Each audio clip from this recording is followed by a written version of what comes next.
लेकिन 8 सालों के बाद अब जाके ये उम्मीद मिली है कि ये जहाज़ इस वक्त कहाँ मौजूद है। एक जहाज़ कुआलालंपुर से टेक ऑफ तो हुआ मगर वो अपनी मंजिल बीजिंग तक नहीं पहुंचा। आज तक किसी को मालूम नहीं हुआ कि ये जहाज़ गया तो आखिर गया कहाँ।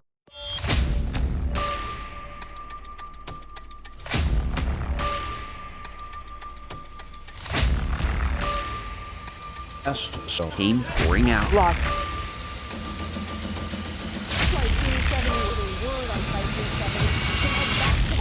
Ends up in tragic hour.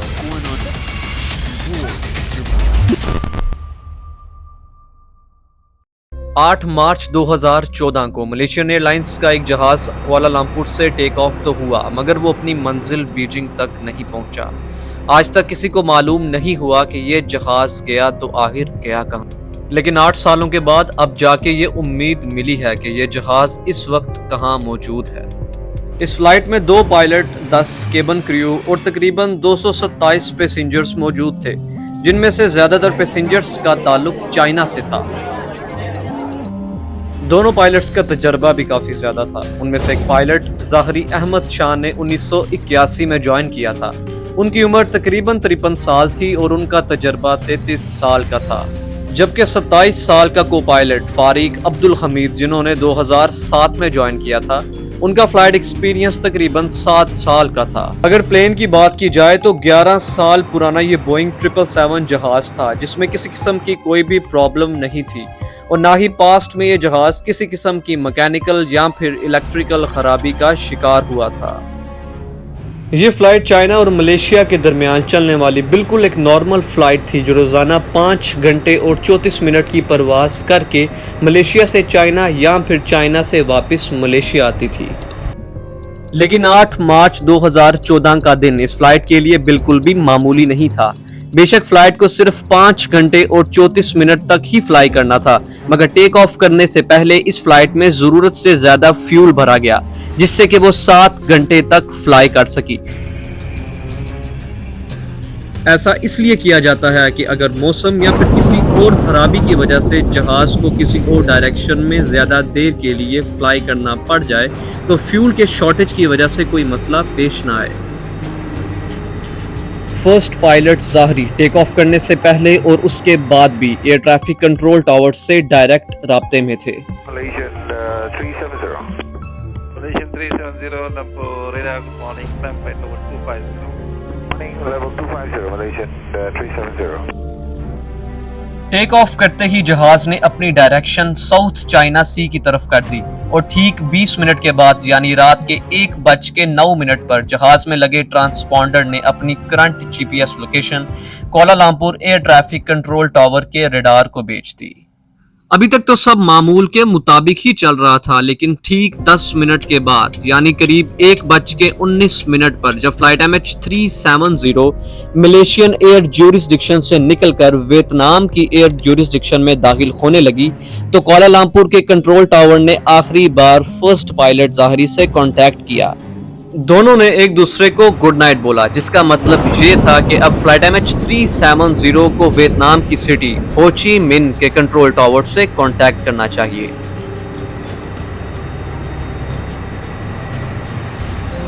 ना कंट्रोल टावर को पता था और ना ही पायलट ज़ाहरी को कि उनका ये गुड नाइट वाला मैसेज MH370 से रिसीव होने वाला आखिरी मैसेज है। अब फ्लाइट को टेक ऑफ हुए तकरीबन 37 मिनट गुजर चुके थे। अब नॉर्मली होता ये है कि प्लेन जब तक अपनी मंजिल तक नहीं पहुंच जाता, वो अपने रास्ते में आने वाले किसी भी बड़े एयरपोर्ट के एयर ट्रैफिक कंट्रोल से राब्ते में रहता है और यहाँ भी कुछ ऐसा ही होना चाहिए था। मगर अपने आखिरी मैसेज के ठीक 3 मिनट के बाद रात के 1:31 पर फ्लाइट MH370 अचानक रडार से गायब हो गई। ये बात कुआलालंपुर टावर के लिए बिल्कुल नॉर्मल थी, क्योंकि उन्होंने समझा कि MH370 अब वियतनाम एयर स्पेस में दाखिल हो चुका है, इसलिए वो रडार से गायब हो गया। लेकिन जब हो ची मिन कंट्रोल टावर ने फ्लाइट MH370 को अपने रडार से गायब पाया तो उन्हें इसमें कुछ मसला लगा। उन्होंने बगैर वक्त जाया किए कैप्टन से खैरियत मालूम करने के लिए वायरलेस किया तो आगे से कोई भी जवाब मौसूल नहीं हुआ। अगले 18 मिनट तक होचिमिन टावर MH370 से कांटेक्ट करने की कोशिश करता रहा, लेकिन कैप्टन की तरफ से कोई भी जवाब नहीं आया। अब होचिमिन टावर ने कुआलालंपुर से कांटेक्ट किया और उनको सूरत हाल से वाकिफ किया।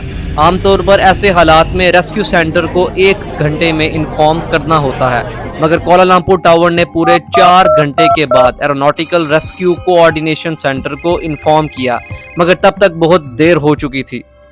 अब सुबह के 6:15 हो चुके थे और यही वो टाइम था जब MH370 को बीजिंग में लैंड करना था। एक उम्मीद थी कि फ्लाइट अपने स्केड्यूल्ड टाइम पर बीजिंग में लैंड कर जाएगी, मगर वहां से भी कोई अच्छी खबर नहीं आई।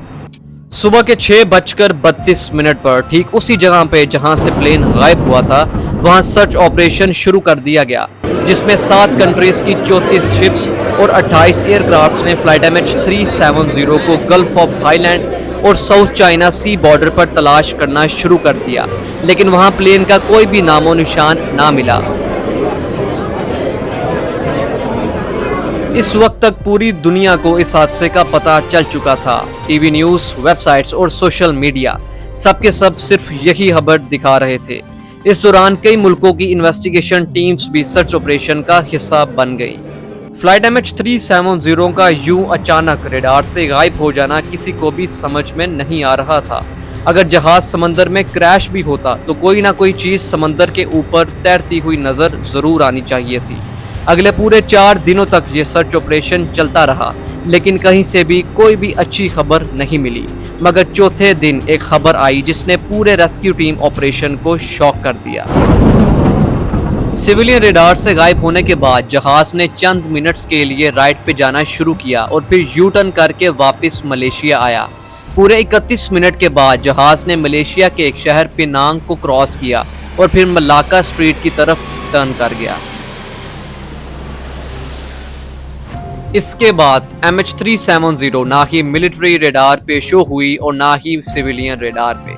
अब किसी को भी इस बात की समझ नहीं आ रही थी कि प्लेन गया तो आखिर गया कहां, और उससे भी ज्यादा तंग करने वाली बात ये थी कि फ्लाइट ने बीजिंग से अपोजिट डायरेक्शन में यू टर्न क्यों लिया।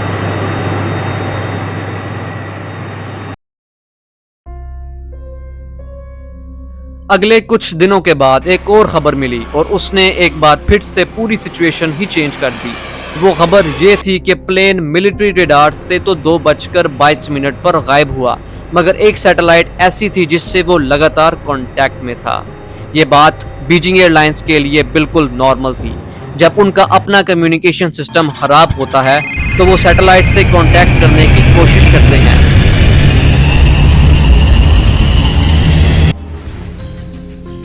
प्लेन ने ऑटोमेटिकली ठीक हर 1 घंटे के बाद 35,000 किलोमीटर दूर इनमार्सत नामी सैटेलाइट से कांटेक्ट करने की कोशिश की। इस सैटेलाइट पर सेफ डाटा की मदद से एक्सपर्ट्स ने एक कॉम्प्लेक्स कैलकुलेशन परफॉर्म की, तो आखिरकार फ्लाइट MH370 के अगले मूव का भी पता चल गया। सुबह 8:19 पर प्लेन ने आखिरी बार सैटेलाइट से कांटेक्ट करने की कोशिश की और MH370 की तरफ से मिलने वाला ये एक आखिरी सिग्नल था। इसके बाद ना ही प्लेन ने किसी और सैटेलाइट से कांटेक्ट किया और ना ही वो किसी और रडार पे शो हुई। इसका मतलब ये है कि जिस वक्त रेस्क्यू टीम पहली बार जहाज को ढूंढ रही थी उस वक्त जहाज फ्लाई कर रहा था, लेकिन उसकी लोकेशन वहां से बहुत दूर थी। Report any unattended baggage to any airport employee. Experts और इन्वेस्टिगेशन टीम का मानना है कि ऑस्ट्रेलिया से 2000 किलोमीटर वेस्ट में इंडियन ओशन पर जहाज का सैटेलाइट से कनेक्शन टूटा, जिसका मतलब है कि कुआलालंपुर से टेक ऑफ करने के बाद इंडियन ओशन के उस पॉइंट तक पहुंचने में जहाज को पूरे 8 घंटे लगे और जहाज में टोटल फ्यूल भी सिर्फ इतना ही था। तो इस बात के काफी ज्यादा चांसेस हैं कि MH370 इंडियन ओशन में ही कहीं फ्यूल खत्म होने की वजह से क्रैश हो गया है। कई महीनों तक नहीं बल्कि कई सालों तक प्लेन को ढूंढने का ऑपरेशन जारी रहा, मगर यहां पर भी प्लेन का कोई सुराग नहीं मिला। 3 सालों के बाद डीप सी ऑपरेशन को आखिरकार खत्म कर दिया गया, जिसमें $160 मिलियन से भी ज्यादा खर्चा हो चुका था। सर्च ऑपरेशन के दौरान प्लेन का तो कुछ पता ना चल सका, लेकिन 2015 में मतलब प्लेन के गायब होने के ठीक 1 साल के बाद प्लेन का राइट फ्लैपरॉन आइलैंड ऑफ रीयूनियन के साहिल पे जा पहुंचा। ये प्लेन का वो हिस्सा होता है जो लैंडिंग के वक्त काम आता है। मिलने वाले फ्लैपरॉन पर जब तहकीक हुई तो एक और खौफनाक हकीकत का पता चला। एक्सपर्ट्स का मानना है कि जिस वक्त MH370 पानी में क्रैश हुआ उस वक्त ये फ्लैपरॉन एक्सटेंडेड नहीं था, और अफसोस की बात यह है कि पानी पे क्रैश होते वक्त जहाज अपनी नाक के बल समंदर में जा गिरा। अगले कई सालों के दौरान प्लेन के कई और हिस्से भी अफ्रीका के साहिल से मिले, लेकिन आज तक प्लेन या उसमें बैठे पैसेंजर्स का कोई क्लू ना मिल सका। मलेशियन फ्लाइट MH370 के अंदर गायब होने से पहले क्या कुछ हुआ ये आज तक किसी को भी मालूम नहीं है। कुछ इन्वेस्टिगेटर्स का शक है कि प्लेन हाईजैक हुआ था, तो कुछ इस बात पे यकीन रखते हैं कि किसी इलेक्ट्रिकल फेलियर की वजह से प्लेन का बाहर की दुनिया से कांटेक्ट टूट गया और ऑक्सीजन की कमी की वजह से प्लेन के अंदर तमाम लोग बेहोश हो गए। MH370 के गायब होने के पूरे 8 सालों के बाद यानी फरवरी 2022 में एक बार फिर से प्लेन के मिलने की उम्मीद दिलाई गई। एक British retired aerospace engineer Richard Godfrey ने दावा किया है कि वीक सिग्नल प्रोपेगेशन एनालिसिस के जरिए उसने प्लेन की असल लोकेशन का अंदाजा लगा लिया है, और हैरत अंगेज तौर पर रिचर्ड गॉडफ्री ने जो पिन पॉइंट लोकेशन बताई है वो भी इंडियन ओशन के उसी एरिया में मौजूद है। रिचर्ड का मानना है कि उसकी बताई हुई ठीक उसी जगह पर ओशन के 4000 मीटर नीचे मलेशियन एयरलाइन का गुमशुदा जहाज अभी भी मौजूद है। अब Malaysian authorities retired aerospace engineer की इस बात को सीरियसली लेती है और इस जगह पर एक और नया सर्च ऑपरेशन लॉन्च किया जाता है या फिर नहीं, ये तो आने वाला वक्त ही बताएगा। अगर आपको ये वीडियो अच्छी लगी तो मजीद ऐसे कंटेंट को देखने के लिए हमारे चैनल को सब्सक्राइब करें और इस वीडियो को लाइक और शेयर करें। तब तक अल्लाह हाफिज़ व नासिर।